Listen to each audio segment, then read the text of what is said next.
I want to welcome you back to another episode from the Prep Team channel. My name is Matthias, and today I've got a special guest. This is Ben and I. He's going to go over a very important topic, all right? So stay tuned. Hopefully you glean something from the video, all right? All right, so today we're going to be getting into food preservation. And we're going to start off by going over what we call the pH scale. Some of you have heard of the pH scale. It starts from 1 and it goes all the way up to actually 14. We normally stop at about 7, which is neutral. Now, based on the pH level, that's going to determine how you preserve your food. So on the lower end of the pH scale, from 1 to say 4.6, a lot of the food is very acidic. So we can do what we call a water bath canner, where you can just put it in here, you get some water in there, you let it boil, or based on the recipe time, and it'll be safe enough to eat and be able to be stored. When you get closer to 4.6 on that pH scale, now you may have to do things like add vinegar to increase the acidity, or you may have to add lemon or lime juice. Now, the reason why they do that is because we worry about a specific bacteria called botulism, which is what we don't want to have in our jars after we preserve it. If it's on the high acid end, we don't have to worry about that. So now when we go above 4.6, we have things like potatoes, onions, your vegetables, and even meats. These are higher up on the pH scale, but they are low in acid. So they don't have enough acid inside to keep that botulism or that bacteria at bay. So what we have to do is we have to step up the temperature a lot.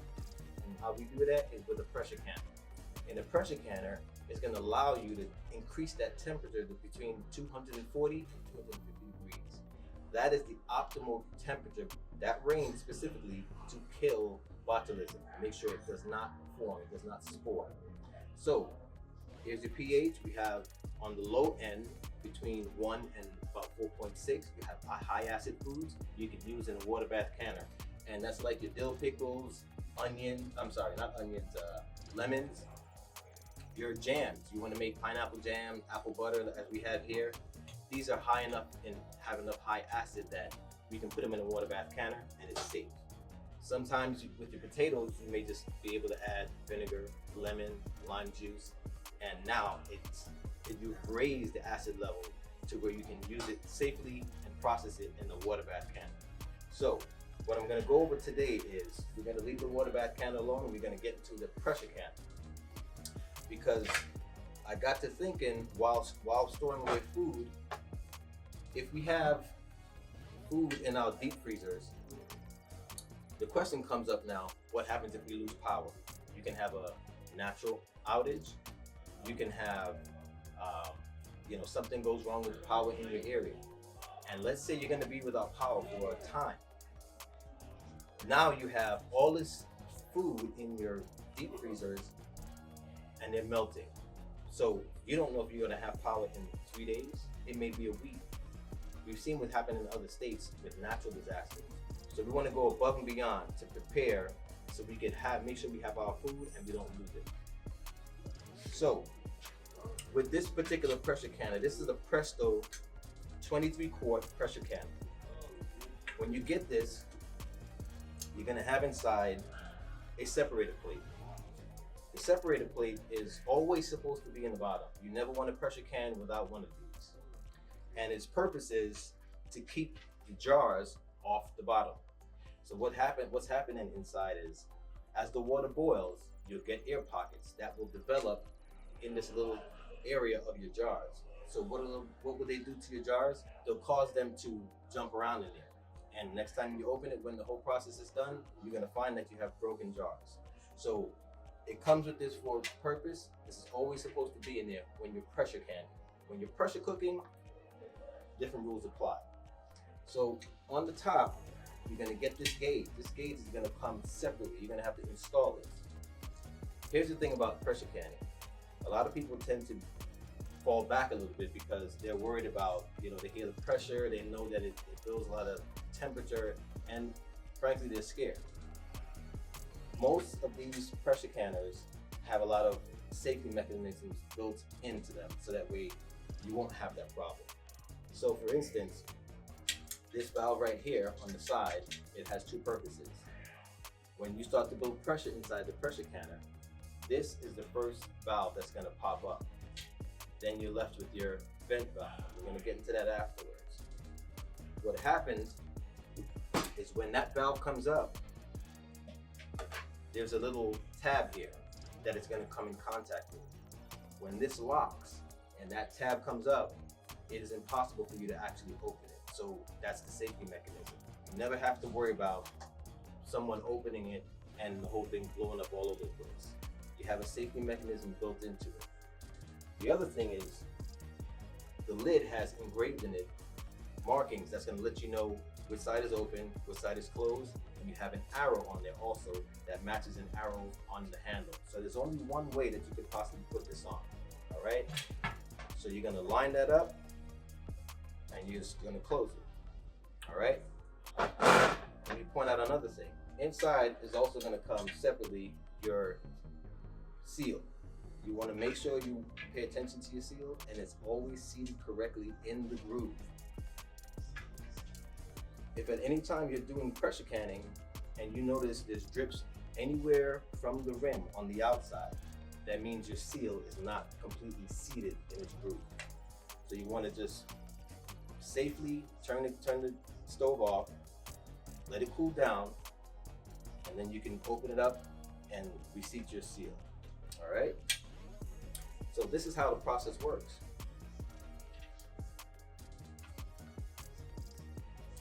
Let's line it up. So once you have all your contents inside, you're gonna turn the stove on, you're gonna turn it on high. You want the pressure to start to build. It's gonna take maybe about 15-20 minutes. This is the first valve that I mentioned that is going to pop up. You're gonna see steam leaving from this vent valve and some steam coming through here. This is the first valve that's gonna close. It's gonna pop up. It's going to seal the top off, leaving one more vent valve. Okay? After that, this vent valve is going to continue, steam is going to continuously come out. You want to look for steam that's built up very, very powerful. When you first put it on and it starts to steam, that's not the steam you're looking for. You want the steam really shooting out of it, and you'll see it looks nice and white. When that happens, you're going to set a timer for 10 minutes. That vent valve needs to vent. This port needs to vent for 10 minutes before you go any further. After you get to that point and it vents for 10 minutes, you're going to put your weighted regulator on, just like so. And this is a lot of times people get a little taken back by it because you got all that steam coming out there and you don't really want to go next to it. But all you have to do is set it right on there and the steam will go away. Now there's nowhere for the steam to escape to, so you're going to start to see the pressure build up on your dial.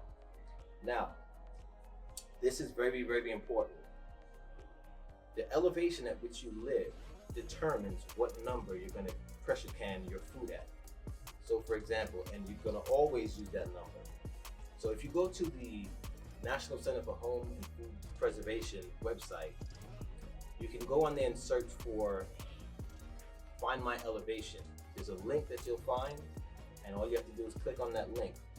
When you go to that link, all you have to do is enter your city and your state or your zip code, and then it'll come up and it'll tell you your, let's say for example, 900 feet above sea level. Now, when you go into the website, let's say for example, you're pressure canning sweet potatoes, it has a chart that you're going to go by. It's going to have numbers from 10 all the way up to 15.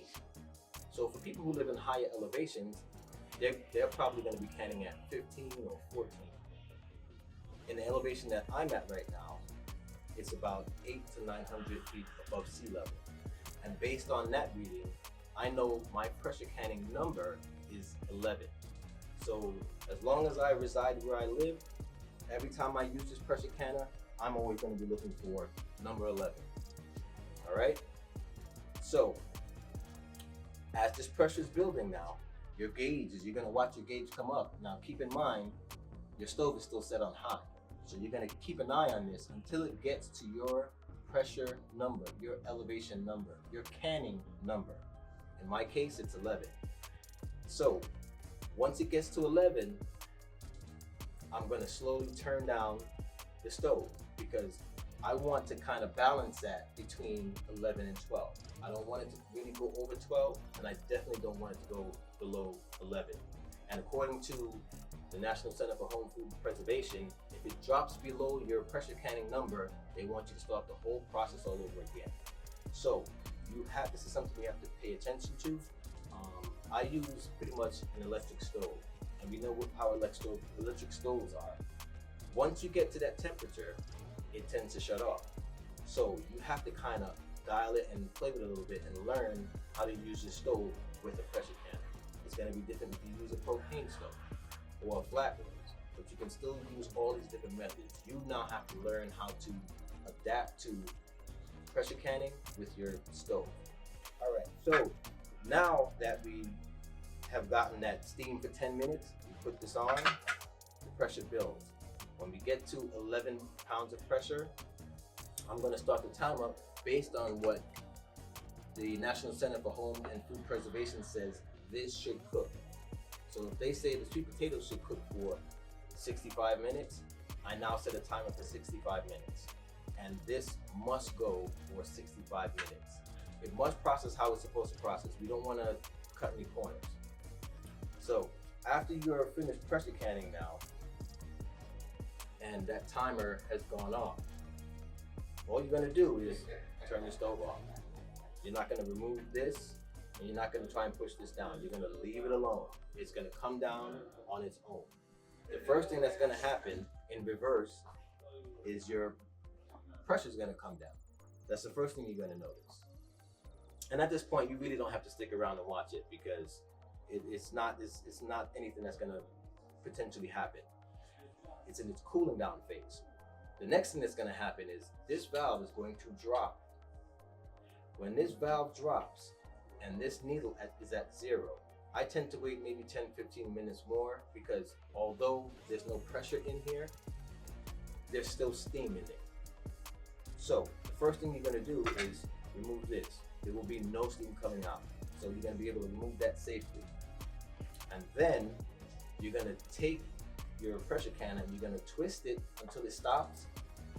And when you remove it, you want to remove it away from you. So if this is my stove, I'm going to remove it like this.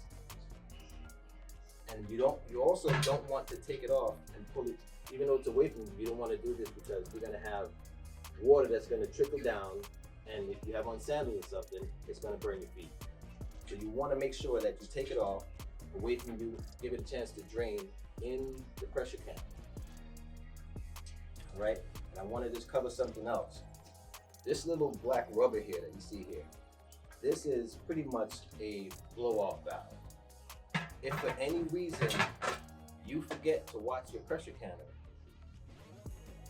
and you let it go too high and it gets into the area that says caution, this pressure canner can only take but so much. And this plug here is rated to pop to relieve that pressure.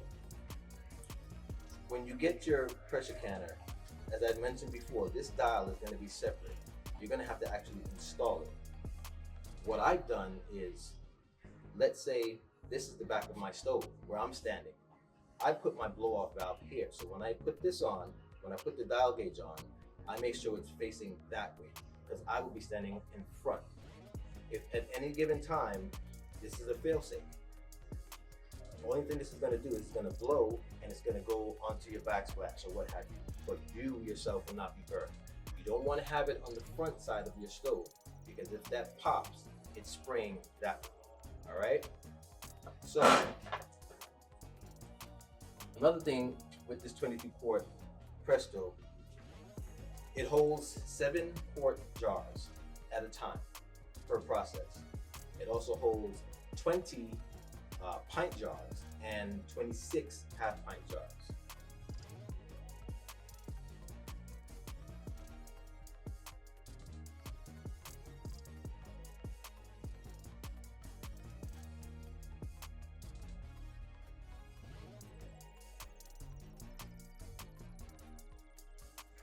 right, so after your pressure has come down and you're able to take your weighted gauge off safely, remember, you open it up away from, let it drain inside. All right, now you're going to use your tool, because remember, these are very, very hot. So you're going to use your jar grabber and you're going to take them out. You want to set a towel of some sort down, this way you don't damage your countertops. All right, so when we take all of them out, actually, you know what? I'll just go into it. I'm gonna take them out.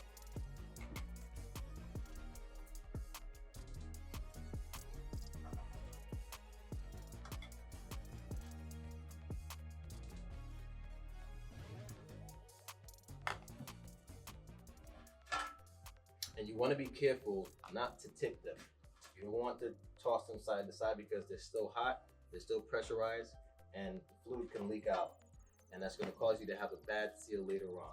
So we want to take out your separator plate, set that aside, get your other jars.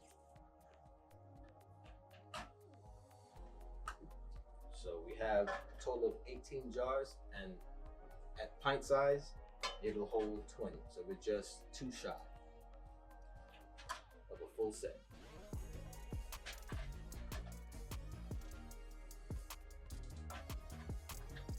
And where I'm grabbing is I'm grabbing the neck on each jar. You always want to make sure you grab below the neck.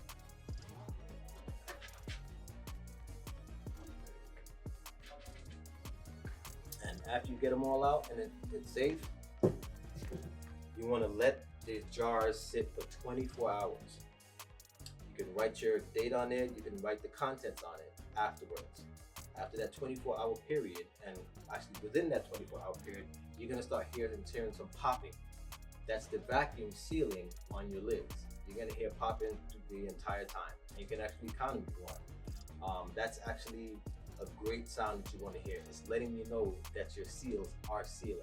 After the 24-hour period, they've cooled down, you can go ahead and you can take your bands off. Now, a lot of people tend to, be weirded out by that, but you must take that band off.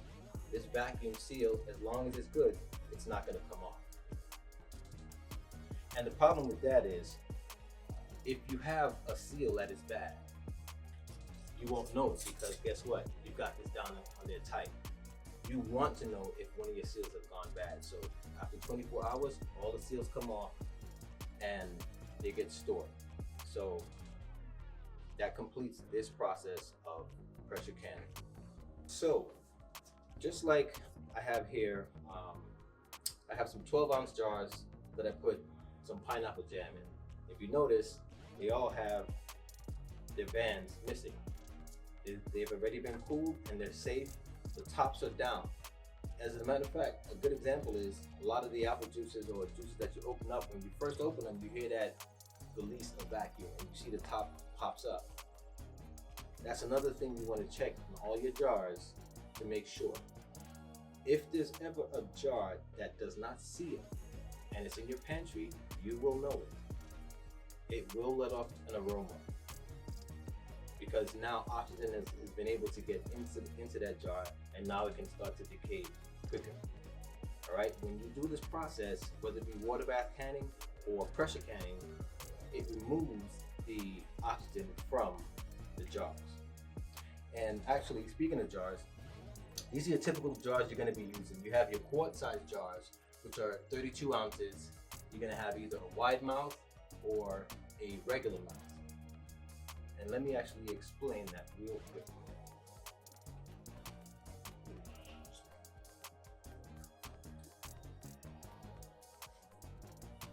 So this would be your regular mouth. If you notice it, it actually has, it kind of comes in at the top, and it's a small opening.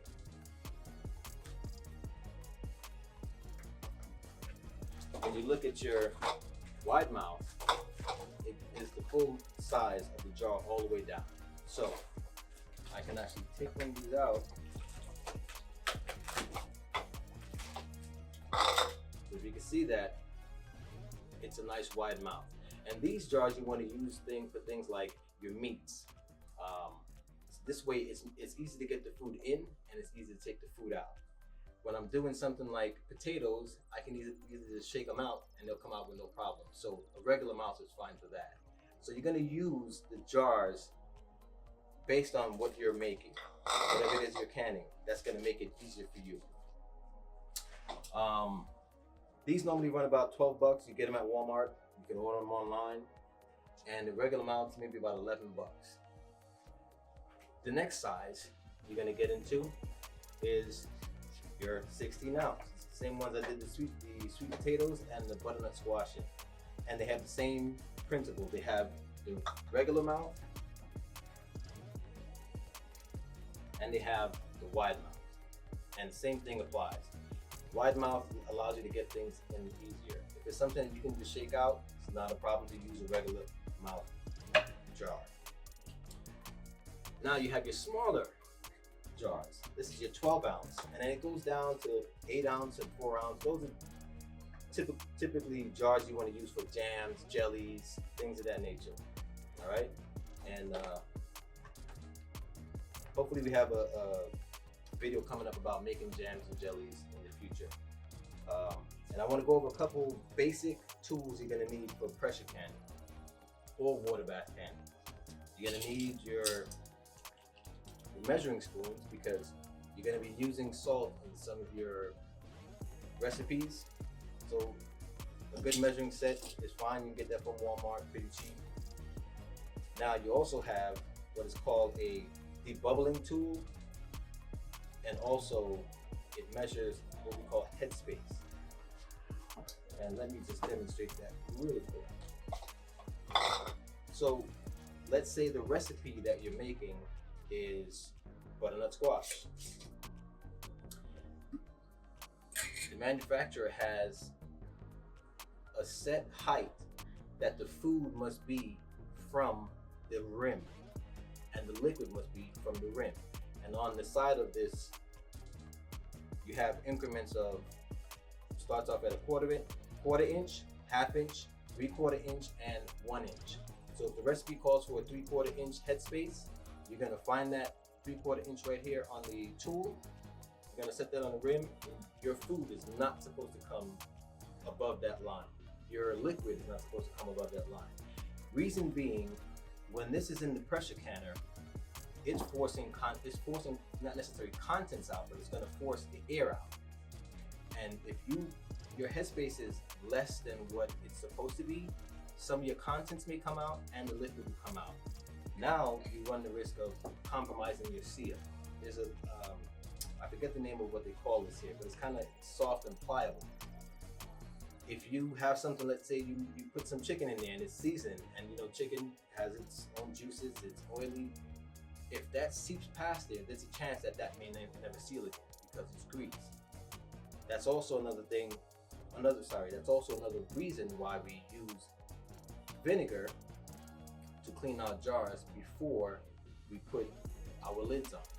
Our lids are gonna get placed in a pot with warm water. You could set the stove on low, put it in the pot, throw all your lids in there. What that does is two things. It's gonna help keep it sterile. Number two, it's gonna soften up this pliable area. So when you're ready to put it on your lid and it's tightened down, it's gonna form a nice tight seal for you. All right? The next tool we have here is pretty much a magnetic pickup tool. So these lids that you put in that pot of hot water that be sterile, you don't want to touch them with your hands. So you're gonna use this tool to pick it up. Remember, you just clean your jars with your vinegar. You're gonna put that right on top. That's it. So you need your magnetic tool. Then you just simply put your band on and you do finger tight. You don't want to crank down on it. Remember, the oxygen needs to come out. When it pressurizes in the pressure canner, that's exactly what it's doing. It's trying to push the air out. If you put this too tight, it can't do its job. You're left with oxygen inside, and now you have a problem. All right, so we always want to just go finger tight. When you're putting the contents in your jars, you're going to use a wide mouth funnel. Simple.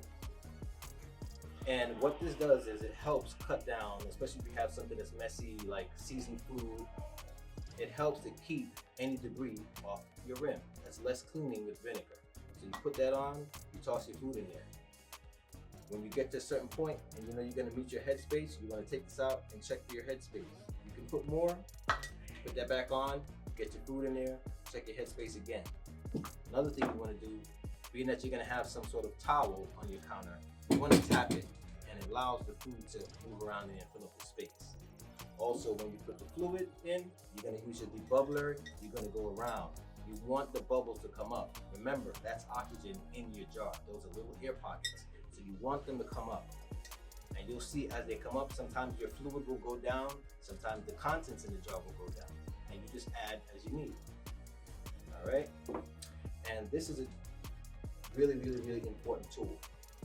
Before you start with your jars, the first thing you're gonna do is you're going to clean all your jars. They're brand new, but you're gonna clean them. You're gonna clean them thoroughly on the inside and out. And you're gonna put them in the oven at 225 degrees for 25 minutes. That's gonna help sterilize that for when you're ready to use it. In a water bath canner, you can actually set them in the water.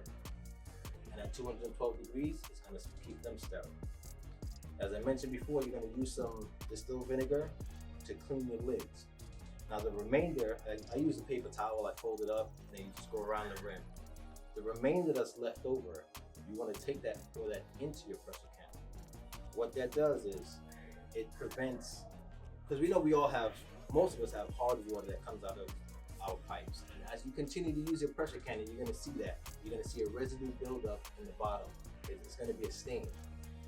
What this does is it stops your jars from being cloudy. So it allows it to keep this nice clear color all the way through.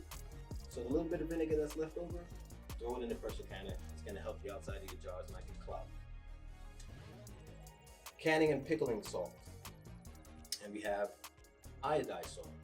Most of us are familiar with this. We use this on a regular basis. When it comes to pressure canning, this is the salt you want to use. It does not contain any iodine, and you don't want that. That's going to cause cloudiness to appear on the inside of your jar. And it can change the contents that you put in there, it can change the color. All right, and it doesn't look good. Two other items too that you want to stock up on is wide mouth lids and regular lids, for a couple reasons. Sometimes you may booger up a lid and you may need an extra one. If you just depend on the ones that come in here, now you're going to be short. So you want to have some extra lids, so if any problem happens with your lid, or you try to seal it, it didn't seal, something got messed up, it's bent, now you have lids as a backup. So always get some lids, regular mouth and some wide mouth lids. And definitely get your gloves, because when you're washing these and it gets nice and soapy, these are gonna slide around. Believe me when I tell you they're gonna slide around. When you have gloves on, the little bit of grip helps. When you're cutting your food, it helps. So get yourself some decent gloves and get your tools together and let's start pressure canning. It's time to put some food in. All right, thank you family for tuning in to today's lesson. I hope y'all gleaned something from the video. If you have any questions, comments, concerns, or any topics you would like for the prep team to cover in the future, just leave a comment down below, or you can email us at the email address that's provided. All right, see you next time.